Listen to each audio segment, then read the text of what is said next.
नमस्कार दोस्तों, मैं फिर से आई हूँ एक नया वीडियो लेकर। मन की बात में मैं रोज़ जब भी नया वीडियो लाती हूँ अलग अलग टॉपिक पे बात करती हूँ, अलग अलग लोगों से बात करती हूँ। इस बार मैं मन की बात लेके आई हूँ उन लड़कियों से जिनकी नई नई शादी होने वाली है।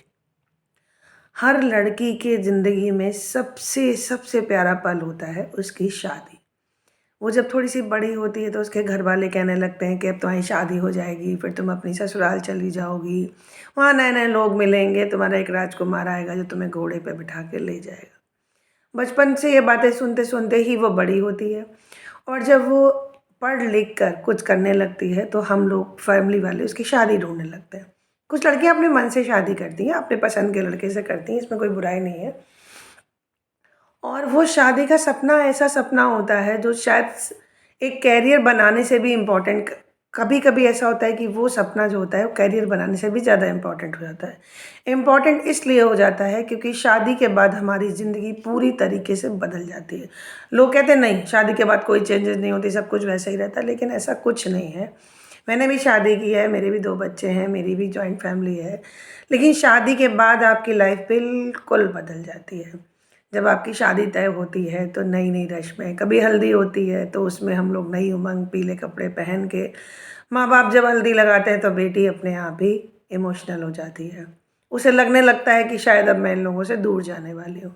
जब माँ-बाप हल्दी लगाते हैं तो उन्हें लगता है मेरी छोटी-सी बिटिया, छोटी-सी गुड़िया जो नन्हे से घोंसले में रहती थी, उसे खाना खाना तक नहीं आता था, उसे चलना नहीं आता था। उसे सब कुछ करा के, पढ़ा-लिखा के, इतना बड़ा करके उसके बाद किसी दूसरे को सौंप दिया जाता है। ये इतनी कठिन घड़ी होती है कि इसको जीना हर किसी के बस की बात नहीं होती। चाहे बेटी कितने ही मॉडर्न ख़यालातों की क्यों ना हो, चाहे माँ-बाप कितने ही मॉडर्न ख़यालातों के क्यों ना हो, लेकिन इस मोमेंट पे सबके आँखों में आँसू ज़रूर आ जाते हैं। फिर होती है मेहंदी। मेहंदी में ये होता है कि भाई मेहंदी सुबह से तैयारी हो रही है कि मेहंदी लगेगी और बेटी के हाथों में मेहंदी लगती है और उसके होने वाले पति का नाम उस पे लिखा रहता है। लड़की के मन में खुशियाँ भी होती हैं। खुशियाँ इसलिए होती हैं उसे नए संसार में जाने को मिल रहा है, नए लोगों से मिलने को मिल रहा है।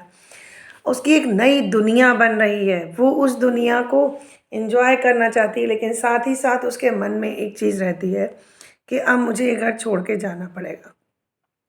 मैं जिन लोगों के साथ जब मैं पैदा हुई थी तो मुझे कुछ करना नहीं आता था। मेरी माँ ने मुझे छोटे से, बहुत छोटे से बच्चे से बड़ा किया। बड़ा करने के बाद मुझे खिलाया, पिलाया, नहलाया, धुलाया और पढ़ना-लिखना सिखाया और उसके बाद मैं कब इतनी बड़ी हो गई कि मैं अपने फ़ैसले खुद लेने लगी। और खुद फ़ैसले लेने के बाद आज एक इतना बड़ा फ़ैसला ले लिया कि मैं माँ-बाप से अलग होकर दूसरी दुनिया बसाने जा रही हूँ। ये नेचर का नियम है कि हर बच्चा जब बड़ा होता है तो उसका अपना घर औंधा होता है, लेकिन माँ-बाप क्या होता है बचपन से उन बच्चों से इतने ज़्यादा जुड़े हुए होते हैं कि अपने बच्चे का अलग भविष्य सोच ही नहीं पाते और जब सोचते हैं तो उनको बहुत बुरा लगता है और आँखों में आँसू बहना स्वाभाविक है। इसीलिए जब बेटी की मेहंदी होती है उसके बाद आती है एंगेजमेंट की घड़ी और एंगेजमेंट में वो अपने सपने सजोती है, सब कुछ करती है और नए लोगों से मिलती है। नए लोग अब उसके अपने हो चुके होते हैं क्योंकि एक रस्म और आगे बढ़ गई होती है वो। अब उसकी मेहंदी हो जाती है, एंगेजमेंट हो जाती है, उसके बाद आती है शादी की घड़ी। शादी की घड़ी वो लड़की जो 24 घंटे पहले, 1 रात पहले अपनी माँ से 10 अटखेलियाँ करती है। माँ से लड़ती भी है, ज़बान भी लड़ाती है, गुस्सा भी होती है और 9 बजे से पहले उठना उसके नेचर में ही नहीं है और माँ कुछ नहीं कहती है क्योंकि उसको मालूम होता है कि मेरी बेटी समझदार है। जब उसे ज़रूरत पड़ेगी तो वो उठ जाएगी और सारा काम खुद कर लेगी।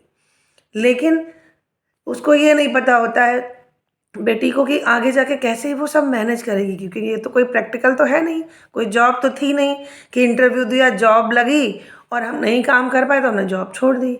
ये एक ऐसी जॉब है जिसे आप चाह के भी छोड़ नहीं सकते। एक रात पहले जब हम सोते हैं और अगले दिन हमारी शादी होती तो मन में सैकड़ों सवाल जागते हैं कि जिस घर में मैं नाची कूदी, जिस घर के आंगन में मैं खेली, जिस माँ बाप के आंचल में मैं पली, कल मैं उसे छोड़ के चली जाऊंगी। ये एक बहुत दुखद पल होता है। मेरे मन में भी आया, मेरे दिल में भी आया, मेरे जीवन में भी आया और शायद सब लड़कियों के जीवन में आता है और आना भी चाहिए क्योंकि ये एक नेचर का नियम है। और वो लड़की जो आज रात या कुछ दिन पहले तक अपने पापा से ज़िद करती, नहीं मुझे ये चीज़ खानी है और अभी खानी है, अभी ला के दीजिए, वही लड़की जब 7वां फेरा पड़ता है और ससुराल की हो जाती है, वही लड़की कब इतनी समझदार हो जाती है कि वो अपनी ज़िद, अपनी गुस्सा, अपना जिद मनवाने का तरीका, अपनी डिमांड्स, अपनी सब कुछ भूल जाती है। वो लड़की जो 9 बजे उठी, वो नेक्स्ट डे अपनी ससुराल में जल्दी उठने की कोशिश करती है। वो लड़की जो कभी जब उठ के किचन में नहीं गई, वो उठ के ससुराल में उठ के नहा धो के किचन में पहुंच जाती है और सबके लिए चाय बनाती है। ये एक मेजर चेंज होता है एक लड़की की उम्र में। उस उम्र में जब हम शादी लायक हो जाते हैं, उस जीवन में जब ये मेजर चेंज होता है ना, तो हमें समझ में ही नहीं आता ये हुआ क्या। लेकिन पता नहीं कैसे हम ढलते चले जाते हैं उसी ज़िंदगी में और उसी को अपना सब कुछ मान बैठते हैं। सुबह उठना, चाय बनाना, नहाना धोना, पूजा करना, हस्बैंड के लिए टिफ़िन रेडी करना, सास का नाश्ता देना, ससुर का काम करना, नंद छोटी है तो नंद के लिए नाश्ता तैयार करना, साफ सफाई, पूजा पाठ, और ये सब कैसे करते हैं उसे खुद नहीं मालूम, बस होता चला जाता है।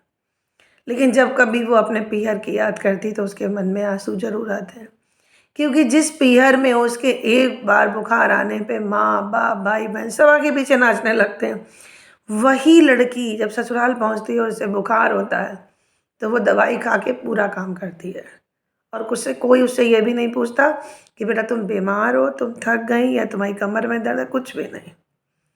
तो ये होता है मेजर चेंज।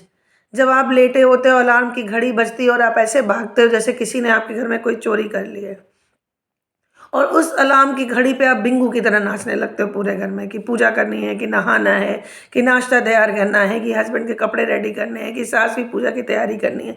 वही अलार्म की घड़ी जब आपके मायके में बजती थी तो आपकी माँ उस अलार्म की घड़ी के बाद भी आपको 10 बार उठाने आती थी, बेटा उठ जा बहुत देर हो रही है। ये मेजर फ़र्क होता है, मेजर चेंज होता है हमारी लाइफ में। और बहुत कठिन घड़ी नहीं होती, मैं ये नहीं कहूँगी कि ससुराल में सारी मुश्किलें ही होती हैं, लेकिन जो मेन पार्ट हमारे घर में हमारी माँ होती है, वही पोजीशन उसी इमेज में लाके हमको खड़ा कर दिया जाता है और फिर हम वही सब करने लगते हैं जो मेरी माँ करती थी। तब हमें पता चलती है अपनी माँ की अहमियत। तब तक हमें माँ की अहमियत पता होती लेकिन उतनी नहीं, क्योंकि हम उस पटरी पे नहीं चले ना, कभी उस चीज़ों को रियलाइज़ नहीं किया, उन चीज़ों को महसूस नहीं किया कि मेरी माँ कैसे काम करती थी। तब याद आती है माँ की एक एक बात और आंखों में आंसू भी, कि कैसे मेरी माँ इतनी बीमार होने के बावजूद भी हमारी ज़िद्दें पूरी करती थी। जहाँ 4 तरह का खाना बनता था, अगर हम कह देते थे नहीं माँ आज हमें ये नहीं खाना, हमें मैगी खानी है या हमें तहरी खानी है या हमें कुछ भी खाना है, वो माँ उस बीमारी में भी आपको बना के देती थी। तब एहसास होता है कि पापा कैसे अपने लिए कोई चीज़ नहीं लाते थे और हमारी हर डिमांड पूरी करते थे। पापा कोई धीरूभाई अंबानी नहीं थे, उनकी भी एक लिमिटेड सैलरी थी, लेकिन उसके बावजूद भी उन्होंने हमारे हर सपने पूरे किए। क्यों पूरे किए? क्योंकि उन्हें लगता था कि मैं जो करूँगा वही तो मेरे बच्चे खुश रहें, बस खुश रहें। और एक वो 2 शब्द का जो अक्षरों का शब्द होता है ना, खुश रहें, वो खुश रहें एक उनके लिए संजीवनी बूटी का काम करता था। कोई भी चीज़ लाते थे सरप्राइज़ देते थे कि मेरे बच्चे खुश रहें। क्या तुमने सोचा है कि कभी हमने अपने माँ-बाप को सरप्राइज़ दिया? नहीं दिया, बहुत कम, रेयर एंड रेयरेस्ट। इसलिए मैं आपको बताना चाहूँगी, अगर आपकी नई-नई शादी हुई है तो आप रिश्तों को कैसे बनाएँ, कैसे उन्हें सँजो के रखें, कैसे अपनी पीहर की यादों को भूल कर अपने ससुराल को अपना सब कुछ समझें। मैं नेक्स्ट वीडियो में इसी टॉपिक पे बात करूँगी। तब तक के लिए नमस्कार, बाय-बाय। अगर आपको ये वीडियो अच्छा लगा हो तो please like, share and subscribe करिएगा। वीडियो को ज़्यादा लंबा नहीं करूँगी मैं। नमस्कार, धन्यवाद।